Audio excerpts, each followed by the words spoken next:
Bonjour mes go et mes gars chic, j'espère que vous allez bien, moi ça va. On a un peu froid, vous pouvez le voir, on est en mode gros pull, hein. Frilosité oblige. La fraîcheur investit les lieux sans demander l'avis de personne. Bon, quoique, on ne se plaint pas trop, c'est mieux que d'avoir chaud, n'est-ce pas? Bon, avant de commencer cette vidéo, deux choses. J'aimerais d'abord dire un grand merci. Thank you guys pour avoir liké ma page Facebook. Même pour ceux qui se sont abonnés à ma chaîne YouTube, il y en a eu quelques-uns.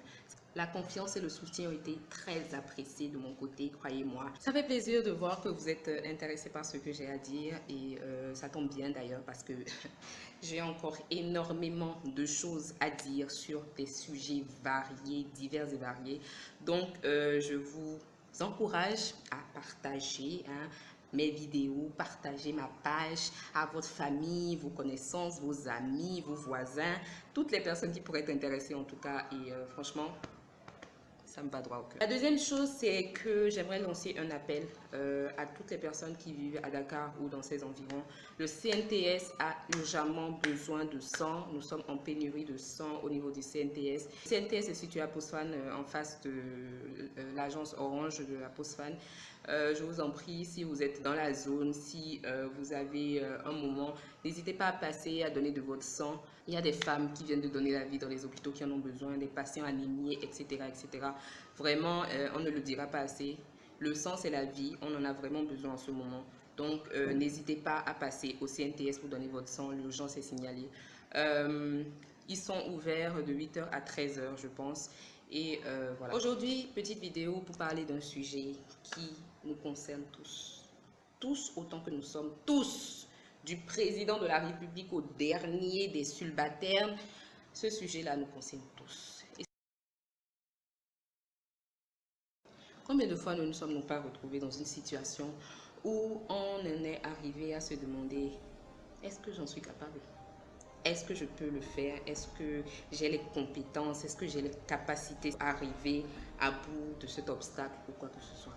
Eh bien aujourd'hui, j'aimerais qu'on prenne conscience de façon collective que rien ne nous empêche d'aller à la poursuite de nos rêves, de nos objectifs, à part nous-mêmes.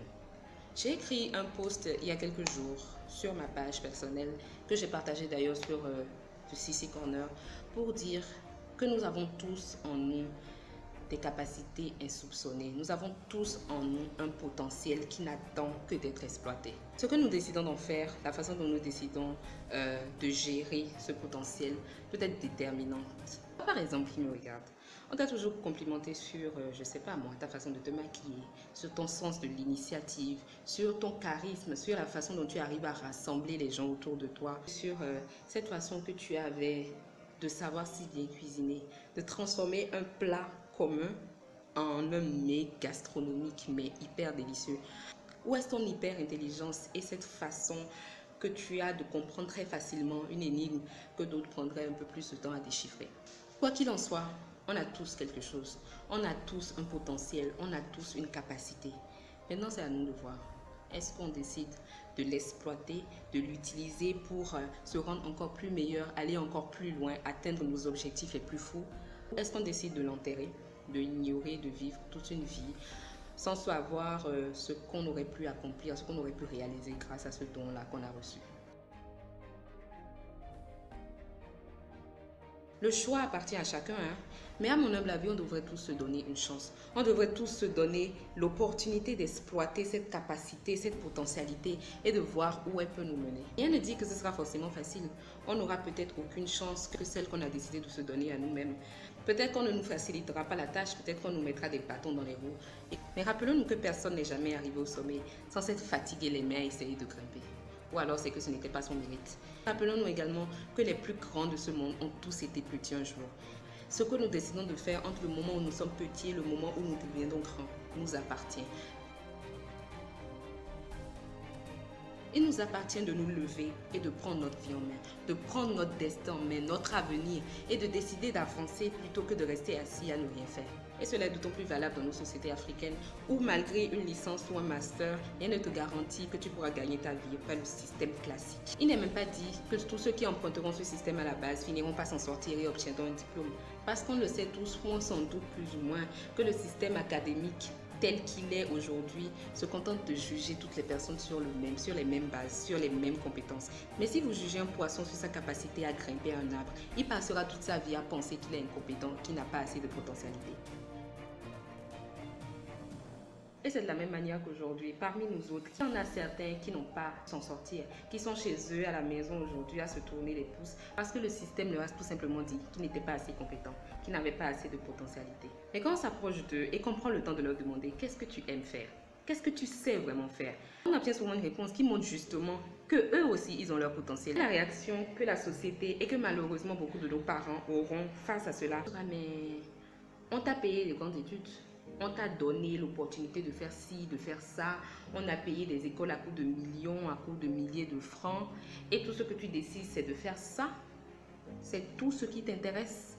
Mais encore une fois, c'est toujours mieux d'avancer vers quelque chose que de rester assis à ne rien faire. C'est encore pire de se retrouver obligé de faire quelque chose qu'on n'aime pas, de se retrouver dans un domaine, dans une filière qui ne nous passionne pas.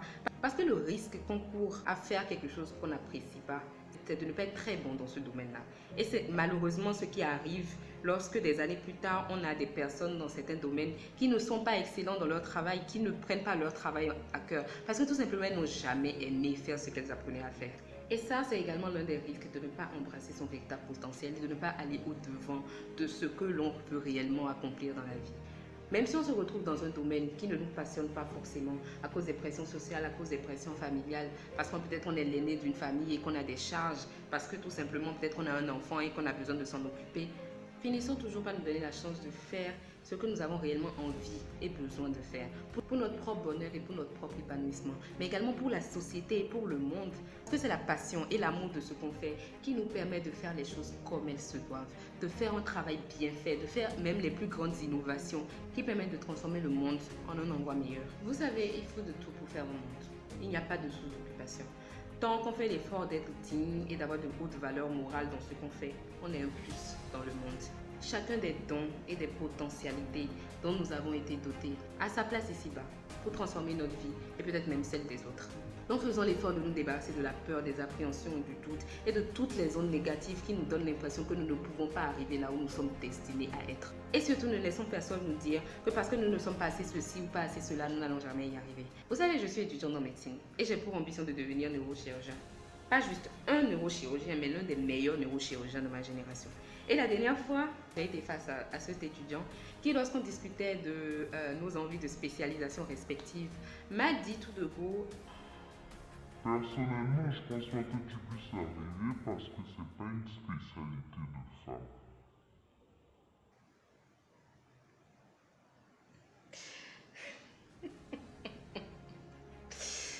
À ces personnes-là, on leur dit ceci: tu vas à la boutique, tu vas au supermarché, tu t'achètes un peu de popcorn, tu t'assois confortablement et tu me regardes réussir. Peu importe les obstacles, peu importe les difficultés que vous allez rencontrer, si vous avez réellement envie d'accomplir quelque chose, si vous avez vraiment la volonté de réussir quelque chose, vous y arriverez. Personne d'autre que vous-même ne peut décider que ce n'est pas possible.